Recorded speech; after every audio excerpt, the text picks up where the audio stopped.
তুমি কি জানো এসিএস ফিউচার স্কুলের 2025-এর একাডেমিক প্রোগ্রামে মাত্র 1 মাসের মধ্যে ক্লাস 6, 7, 8 এর সায়েন্স এবং 9, 10 এর বায়োলজির প্রায় 2টো অধ্যায় ইতিমধ্যে শেষ হয়ে গিয়েছে।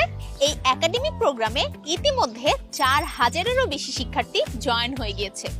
তারা কিন্তু সায়েন্সের এই কঠিন টপিকগুলো খুব ভালোভাবে বুঝে গিয়েছে, কোন জায়গায় বেশি ফোকাস করতে হবে তাও জেনে গিয়েছে এবং এখন তারা পরীক্ষা সম্পর্কে অনেকটাই নিশ্চিত। কি ভাবছো, পিছিয়ে গেলে না তো?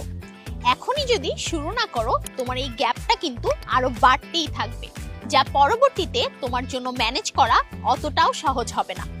তোমার সঠিক সিদ্ধান্ত তোমার একাডেমিক প্রোগ্রামের সফলতার মূল চাবিকাঠি। তাহলে খুব দ্রুতই শুরু করে দাও এসিএস ফিউচার স্কুলের সাথে তোমার একাডেমিক জার্নি।